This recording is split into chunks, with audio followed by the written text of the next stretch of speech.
and good day everyone. Today we're going to talk about the first material that I assigned to this class, which is Harvard Business Review Introduction and Chapter 1.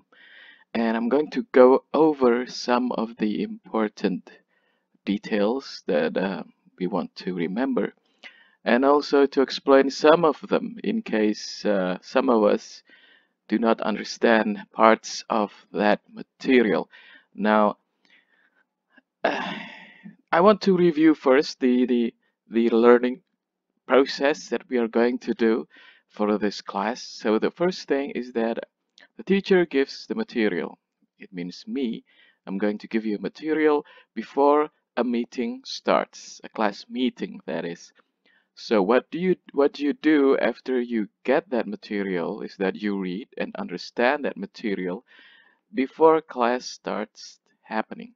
So uh, this is an online class, and I know in the offline class we want to read the material during the class, but since this is an online class and we don't really meet in a physical place, I think it would be much more useful if you read the material before the class, that is to say, before the time period of the class starts, and then you would read and understand those before that happens. Why do you do that? Because in class, that is during the period of the class, we will do some assignment quiz related to that material. For example, I give you the material on introduction and chapter 1 of that book. So I give you a quiz for that.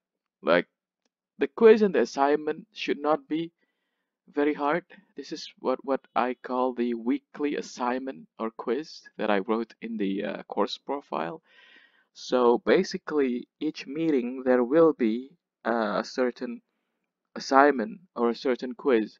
Now, do keep in mind that these assignments or quizzes are only meant to check whether you read the materials yet or not. So they should not be very difficult. These should not be like essays or something that you have to explain in great detail. It's just for me to check whether you read the material. And this is actually very important to develop this habit. So after I give you the assignment and the quiz, you would watch and understand the teacher's explanation, the one that you're doing it right now. So in case you didn't understand certain parts of the material that I gave you, this is a chance for you to get my explanation first before, if my explanation does not properly explain that, or if you still got questions, you can always ask them. For right now, because Sipajar is still, I don't know what's happening with that thing. You would probably ask them in the WhatsApp group for now. I will try to find another media for us to use, but at the time being, you would use the WhatsApp group to ask questions related to the material we are now talking about. And lastly, after you watch my explanation, I want you to write a note for that material. So you write a note regarding the material that I had just explained. So for this material, you would pay attention to the ones that I'm showing to you right now, the topics that I'm talking about right now on the screen. For the material, not this one. For the material, I expect you to write on those at least. Yes. So if you write more notes regarding other things about that material that you find to be important, you can do that, and I will give you some extra grades for that. Also, if you add another material from the online sources or offline sources, that will also boost your grade. You want to do this on each meeting, yes, because they are to be submitted as final assignment. So if you remember the course profile, the final assignment, one of them at least, is to write a summary. Write a summary of the whole material that you get from the class. And you do not want to do that at the end of the semester. You want to do it each meeting. Why? Because we want to develop a good habit. To promote that habit, I will check on several checkpoints throughout the semester. For example, we are now at meeting 2, and you wrote your first note. And then meeting 3, you write another note for that meeting. Meeting 4, you write another note for that. Afterwards, at meeting 4, I will check them. I will tell you to submit your notes, and I will check them. So there are several checkpoints. I wrote them on the course profile. When I will do that. So what happens then? I will just check them. I will not give you a grade yet, yes, but I will point out if there are any weaknesses or there are things that you need to improve. The whole point of this is not to, well, actually it is to pressure us a bit so that we can work in a more timely and more disciplined manner, yes, because this is a good habit. This is a very good habit. Our habit right now, at least for most of us, is that we tend to procrastinate. By that, we mean that we do things on the last hour, just before the deadline. Say a week before the deadline. That is to say, a week before the semester ends, you start writing your notes. At that time, it will be useless because I want you to take notes, to learn instead of just writing a summary. And the best way to do that is that after you get one material, you will write a note or a summary for that material. So we want to develop this habit. And I can tell you firsthand, if you try to study on a better levels, let's say you're writing a thesis, your undergraduate thesis, or you're doing some more assignments on your later semesters that requires a lot of thinking and a more advanced study, you cannot do procrastination. It will only give you a very badly made assignment most of the time, unless you get lucky. And those luck are better spent elsewhere. So to recap, to repeat, first I will give you a material, and then you read and understand that material before the class. And during the period of the class, I will assign you an assignment or a quiz related to that material. And then I will also post the teacher's explanation, the one that the one that you are seeing right now. And then after watching that, you can come up with questions. Yes, you can ask those questions in the WhatsApp group for now. But what's more important is that you write a note for that material. Keep the note for yourself for now. I will give you a Google Drive folder for all of you to submit your notes, and I will check on them during the checkpoints. That is meeting. I think it was meeting 4, and also after one topic is finished. For example, our topic right now is business letters and emails. After that topic is finished, I will go and check your notes that you submitted. Okay, let us continue with the material at hand. Yeah, the chapter about business writing. Now, why do I assign you to the introduction? Because you need to know why you need to study business writing. Mm, One point is that uh, the online class does not permit us to do a lot of speaking. Yes, so the we want to focus on the written part of it, which does not say that the speaking part is not important. But I can tell you the business writing is mostly what you're going to do if you're going into the business sector, whether you are in the education or you are in the literature. Uh, they want a graduate of English to be able to write, and the most formal and the most what you call that important are sometimes in the business correspondence instead of the business speak, because the business speak somebody else will do it, because we will have an assumption that you will join a company and you will join them at the starting level, which is the junior level. They will give you a lot of written tasks to do, and they expect you to do things and not talk about things. The presentations, The meetings, most of the speaking done will be by the senior members. That makes sense. So a lot of the writing, however, for the juniors. And of course, we do not focus on the material of the business. Example, we do not talk about, let's say you work in tourism, we don't talk about tourism. We talk about business English in this class. So it makes sense to focus on the business writing in general instead of the speaking about tourism or speaking about, I don't know, interpretation and translation, something like that. Now, if you read the chapter, we want to avoid writings that are verbose and redundant, and we want to focus on easy, economical, and straightforward. We don't want to waste the reader's time, we want to get results. Now, what comes in mind when we talk about business writing or business correspondence is that we want to look smart. We want to use big words and we want to show to the reader that we are smart. However, business writing is not like that. Business writing is all about efficiency. You don't waste the reader's time. This is the whole point of it. It has to be easy to understand.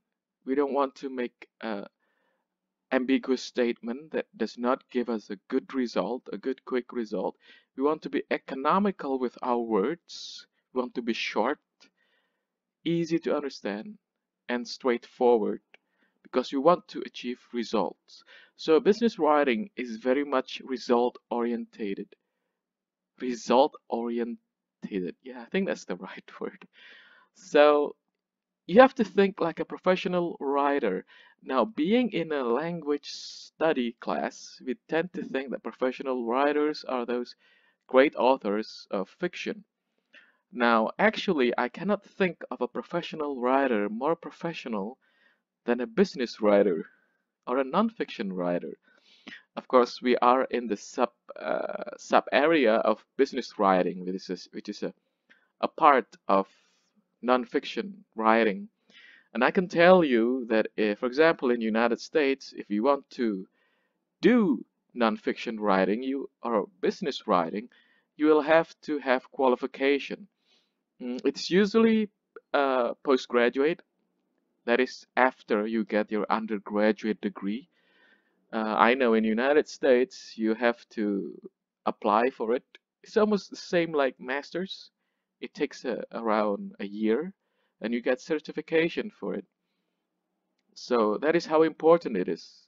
So I would say it is a professional writing.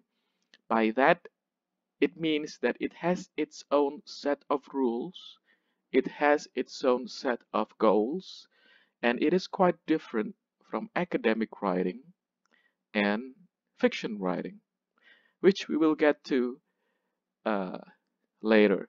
So let's move on. The introduction to the style for business writing is that you focus on your reason and purpose for writing. You focus on your goals, what do you want to get, and who you are reading to. Who you are writing to. You can see some examples on chapter 1. If you uh, want something to get done, you say it clearly, you know, so that people can obviously see it without long and winding words. And also you take into consideration always your readers, or in or what people call the audience of your letter. If you're writing to the people in general, it will be very different if you're writing for the CEO of another company. If the CEO is your friend, it will be different in tone to the if the CEO doesn't know you at all, something like that. And also, again, repeating here, finding the simplest word possible to express an idea accurately and concisely, and to avoid ambiguous and drawn out, that is verbose, drawn out very long explanation about nothing. So, simplest word here. The requirement for that is to be accurate and concise. So you do not use very, very simple words that will show that you do not have the capacity for good writing. This is to say that you get the simplest word to get the idea accurately and concisely, not just any simplest word. Now, here is the catch. We don't really know which word, at this point at least, we don't really know which words work and which words do not work. I mean, the degree of simplicity is, for right now, it is a bit blur. This is because we don't read a lot of business writing. Or perhaps you already do know. So good for you for that one.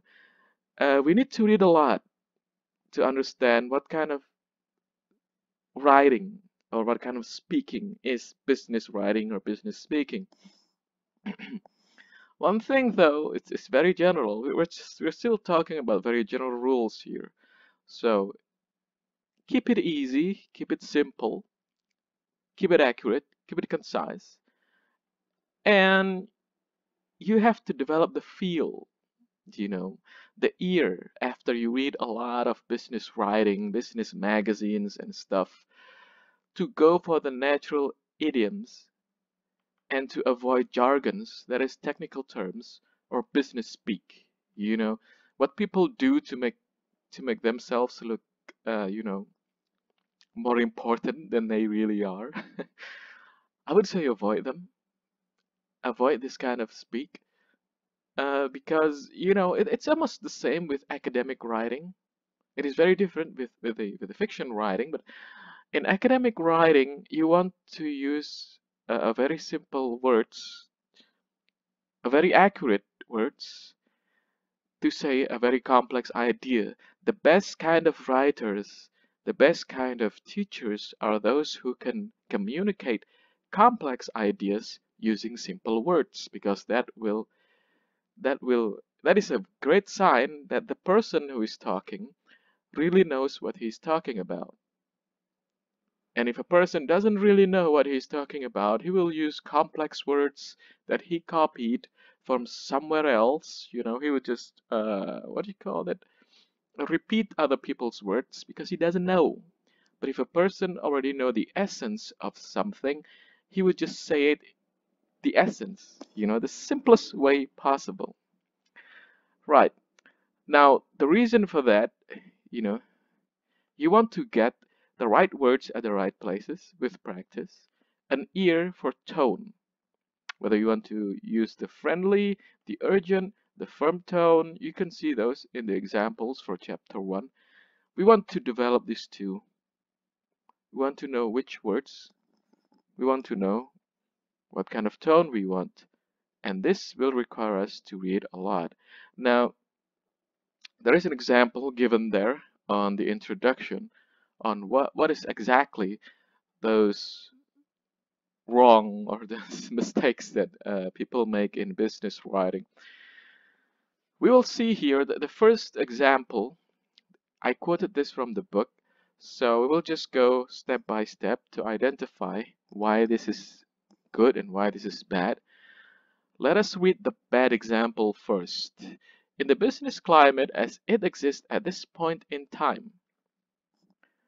What does the sentence tells you? In the business climate as it exists at this point of time. It is the same with business climate. At this point in time is now. So basically, this sentence says business climate now. You see, this is a very long and very complex way to say very simply in business now, in the present time, the business condition. Okay, I get it, you know.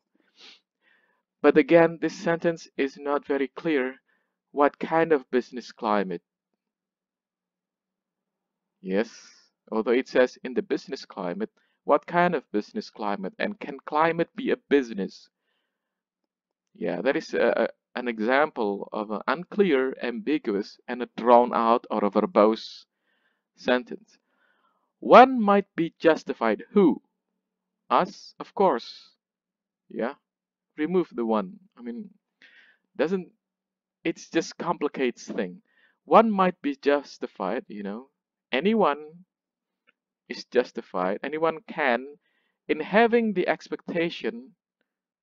Okay, yeah, everyone has expectation, yes. One can have expectation that the recruitment and retention of new employees. So here we know what kind of business climate we're talking about, which is job recruitment and retention. So remove all of this thing and just say this one in the job market, because that's what you're talking about. Remove this one because obviously a person is having an expectation by reading something. Yeah, just remove this one, and the one who is reading is a person, obviously. That the recruitment and retention of new employees would be facilitated, will be helped by the economic woes of the current job market. Repetition. Remove. Current. Repetition. Remove. So we want to focus on the facilitated by the economic woes. This is the focus of it. Other words doesn't mean anything. I hope I get the point across that you do not have to make a short way very elaborate in this kind of writing. Again, this is a bit different with academic writing, who can elaborate stuff to explain, or fiction writers who elaborate things for the enjoyment. The business writing is meant to get results fast. So uh, the focus is like this, especially with fiction writers. Yeah, the fiction writing, you will get. They want to get enjoyment. If a person is reading fiction, they want to get enjoyment while they are reading it, while they are in the process of reading it, not after. Business writing is the opposite. They want to get the enjoyment after reading. What do I get from this kind of writing? Similar to academic writing in this case. So don't go very elaborate ways. Be very straightforward. Be very clear. And this two sentences, very long, can be summarized with this one. In this job market, first sentence, you might think, yeah, you have the expectation that hiring productive new employees would be easy or facilitated. Now let's go to the worst mistake here. However, a number of entrepreneurial business people have discovered that it is no small accomplishment. It is hard. You move that to still struggle. It is no small accomplishment to add to their staff people. Yeah, we already talked about jobs, so we'll remove that. Who will contribute to their bottom line in a positive. Who will contribute positive. Bottom line is like costs, stuff like that. That will be useful, beneficial way. In this job market, you might think that hiring productive new employees would be easy. But many entrepreneurs still struggle to find good people.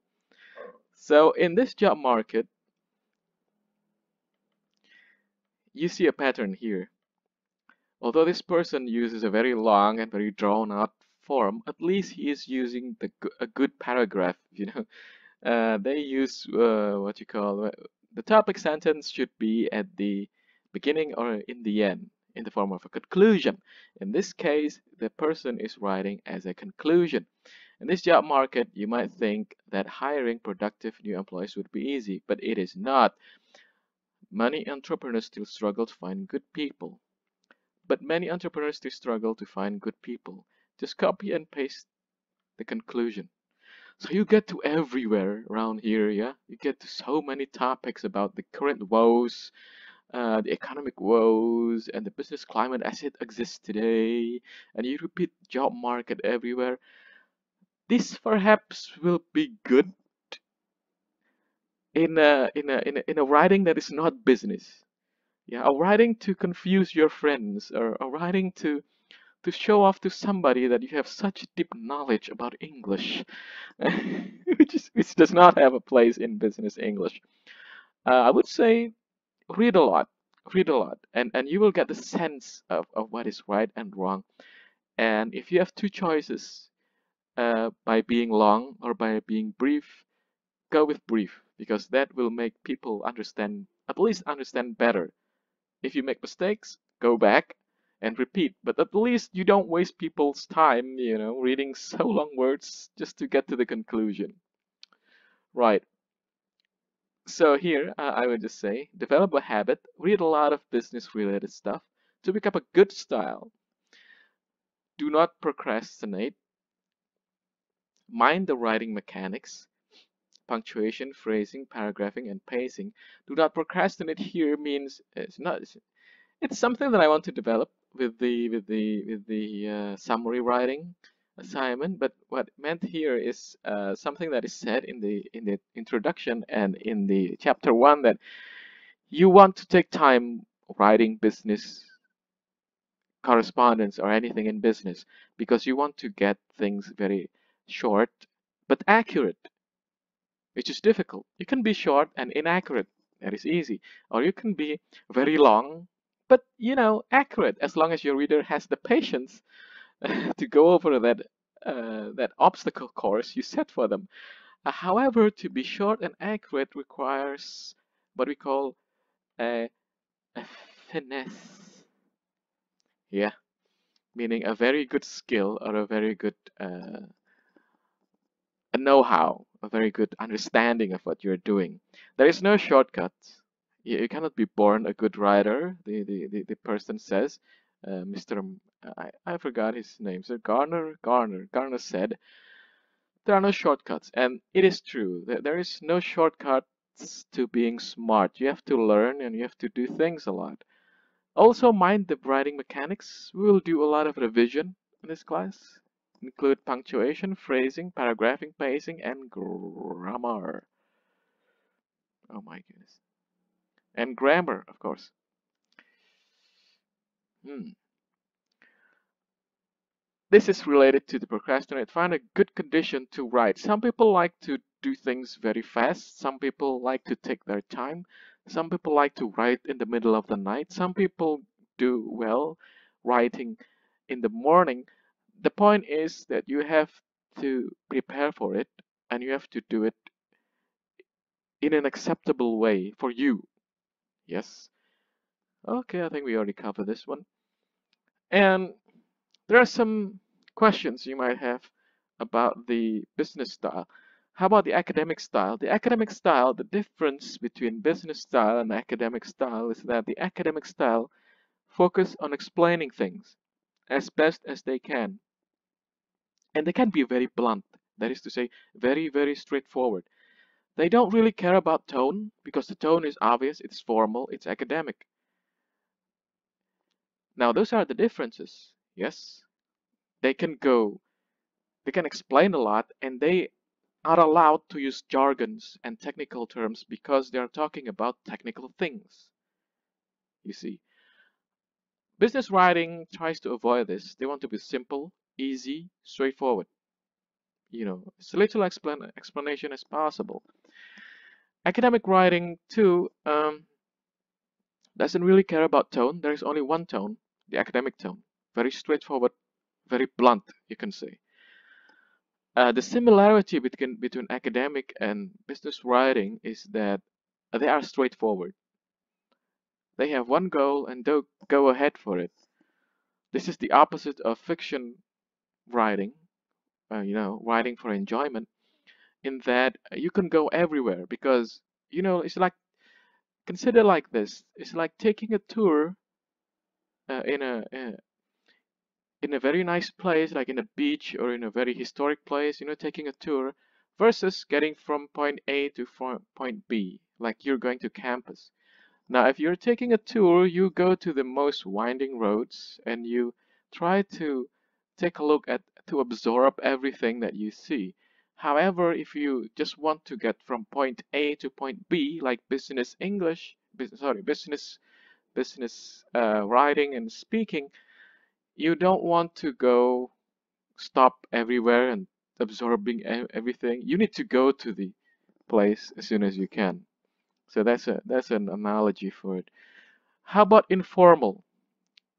Yes, you can use informal words as long as your reader expects such. An example of this is in chapter 1, the letter to your friend about, I think it was renovation. Now, you can be informal and friendly to the reader as long as you are on a good terms with them. You already know about them and they expect you to talk to them in an informal way. Think of it as talking to your friend. If you start talking very formally to your best friends, you'll get a punch to the face. And yeah, you deserve it. So because you're showing up. And how about advertisement? Now, advertisement is a subset of business style that is quite different from business correspondence. So you see that example of a blind man in the introduction. It's spring and I am blind. And who did that was somebody from the advertisement. The advertisement is like a crossover between, I'd like to think at least, that the advertisement is a crossover between the literature, between the fiction writing and the business writing. You want somebody to do something, yeah, but you use your beautiful words for it. So you can get very fancy and say things, but the mission is similar to business writing in general, that you want that person to do something. Yeah, whether to buy things or whether to get things, which is different from fiction writing because fiction writing is just for enjoyment. There is for art's sake, aesthetic reading or writing. You're there for the beauty of it and nothing else. However, advertisement pushes you to do something. It is very similar to the persuasive writing, so it is quite different from business correspondence. The one that this person mainly talk about is business correspondence, memos, letters, and essays in business. So I would say advertisement is an exception in this case. And how about being truthful? Ideally, yes. But again, what is the truth? We have to learn that truth is not always in the facts that we are talking about or the information that we are talking about. It is more in the way that we are talking about it. Example, let's say you meet your friend. You know that person is beautiful or handsome, but that person is wearing, a terrible clothing. Now, that is the truth, right? He is wearing terrible clothes, ugly clothes. And what do you think will happen if he's really your friend? Yeah, you're in a close relationship with this person. You just come up to him, your clothes are bad, man. Oh man, you'll hurt his feelings. You don't get the message across, even if it is the truth. So the more important way is to find out how to best to communicate that to your friend. In this case, how to best communicate the truth to your readers, who may be consumers, who may be the CEOs of other companies, etc. So we will try to get to be familiar with this better in this class. So I think that's all my explanation for this uh, chapter. It is quite a pretty easy chapter, I hope. And so I think uh, if you have any other comments or questions, you can always post them on the WhatsApp group. So I think that's all. Thank you for your attention and goodbye.